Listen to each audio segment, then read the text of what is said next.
بسم اللہ الرحمن الرحیم۔ السلام علیکم ورحمۃ اللہ وبرکاتہ۔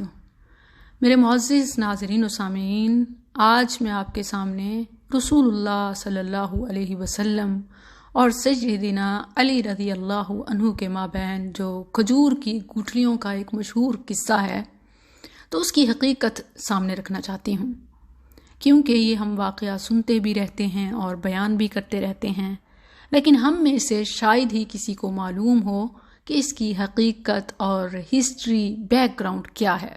تو کیوں نہ آج تحقیق یعنی تصدیق یا تردید کر لی جائے۔ مشہور قصہ کچھ یوں ہے کہ آپ صلی اللہ علیہ وسلم اور علی رضی اللہ عنہ ایک ساتھ بیٹھے کھجور کھا رہے تھے۔ علی رضی اللہ عنہ ساری گٹھلیاں نبی کریم صلی اللہ علیہ وسلم کے سامنے جمع کرتے گئے، یعنی ایسا محسوس ہو کہ ساری گٹھلیاں آپ کی کھائی کھجوروں کی ہیں۔ پھر آپ صلی اللہ علیہ وسلم سے مخاطب ہوئے کہ اے اللہ کے رسول، آپ تو اتنی کھجوریں کھا گئے، جس پر رسول اللہ صلی اللہ علیہ وسلم نے اپنی طرف جمع گٹھلیوں اور علی رضی اللہ عنہ کی طرف خالی جگہ کو دیکھ کر مسکرا کر فرمایا کہ میں نے تو گٹھلیاں بچا دیں مگر آپ تو گٹھلیوں سمیت کھا گئے۔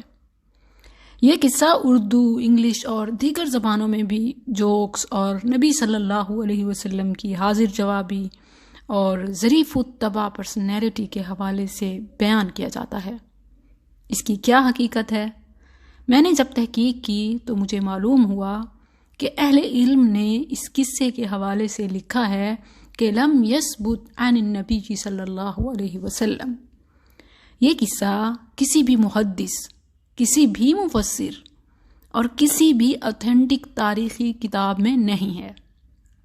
میرے معزز بہنوں اور بھائیوں، کوئی بھی سنی سنائی بات، ایون اچھی بات بھی بغیر تحقیق کے پیارے نبی صلی اللہ علیہ وسلم کے ساتھ منسوب نہ کیا کریں، کیونکہ یہ بہت بڑا جرم ہے۔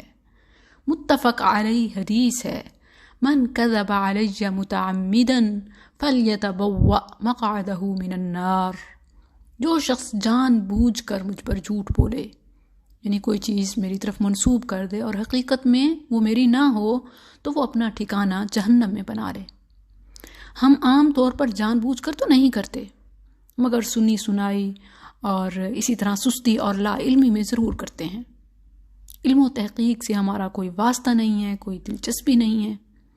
اصل قرآنی آیات اور احادیث کی کتب نہیں کھولتے، مگر بات پیارے نبی صلی اللہ علیہ وسلم سے جوڑ دیتے ہیں۔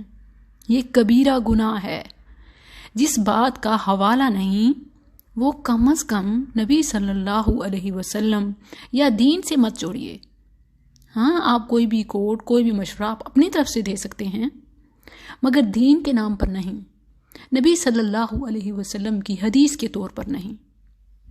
آپ دیکھیے کہ سیدنا علی رضی اللہ عنہ کے حوالے سے کتنے اقوال ہیں جو ان سے منسوب کر دیے جاتے ہیں، جو حقیقت میں آپ کو کسی اتھینٹک بک میں نہیں ملیں گے، مگر سوشل میڈیا پر وائرل ہیں اور ہر میگزین، ہر نیوز پیپر کی زینت بنے نظر آتے ہیں۔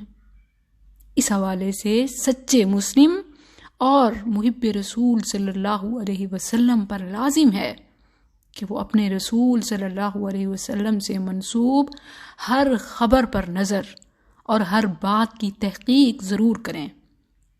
مصباح احمد سوشل میڈیا پر، جہاں میں آپ کو دینی دنیاوی معاملات میں قرآن و حدیث سے رہنمائی دیتی رہتی ہوں، وہاں ایسے مشہور واقعات اور اقوال کی حقیقت کھولنا بھی ضروری سمجھتی ہوں۔ اور آپ سب کو آپ کی قیمتی رائے دینے پر یعنی کمنٹ کرنے پر اور اسی طرح ویڈیوز کو پھیلانے پر یعنی شیئر کرنے پر آپ کا بے حد شکریہ کہتی ہوں۔ جزاکم اللہ خیر و احسن الجزاء۔ السلام علیکم ورحمۃ اللہ۔